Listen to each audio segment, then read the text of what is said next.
Покажем всем, что мы любим Душанбе и готовы заботиться о нем. зулфия голубева рӯзноманигоре ки на танҳо дар бораи мушкилоти экологӣ муҳтаво таҳия мекунад, балки худаш низ дар кӯчаҳои пойтахт шанбегиҳо баргузор менамояд. В моем районе недавно отремонтировали дорогу и поставили много-много урн. Но почему-то мусор оказывается в арыках, не в урнах. Люди настолько перестали бережно относиться к той земле, на которой они живут, им ничего не стоит бросить бумажку на пол, баклажку, вот так оставить пакеты с едой. С едой это воняет, это все гниет, при том, что это не разлагается.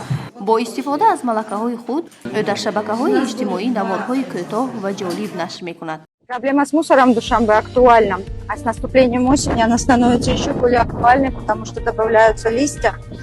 то имрӯз зулфия тақрибан 100 муҳтаво оид ба мушкилоти экологӣ аз таъсири гармшавии иқлим то истифодаи ашёҳои бисёркарата ва шанбегиҳо омода намуда дар шабакаҳои иҷтимоӣ нашр кардааст.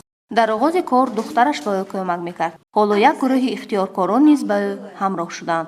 Ребята стали мне помогать со съемками, выезжать со мной, стали помогать снимать сложные ролики, монтировать их. И число тем, которые можно теперь рассказывать, о которых можно рассказать, оно увеличилось. И самое удивительное, что людям это понравилось, особенно вот ролики, где проходят субботники, где, например, я чищу этот арык, да, хотя этот арык я периодически чистила до этого много раз, единственное, я это не снимала. Соседи мои удивлялись, почему? Потому что этот арык вообще не возле моего дома, это просто по дороге к дороге.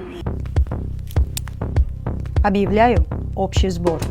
шанбегии аввалини ӯ бо ҳамагӣ 4 нафар оғоз шуд, аммо дар даҳумин шанбегиаш аллакай 100 нафар иштирок намуданд. бо ин иқдоми худ зулфияро ба минтақаҳои дигари кишвар низ даъват мекунанд.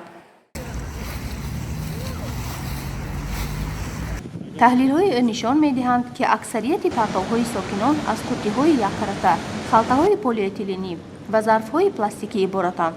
зулфия ба сокинон тавсия медиҳад, ки аз халтаҳои бисёркарата истифода баранд. Для фруктов и овощей вот такие, например, сеточные сумочки.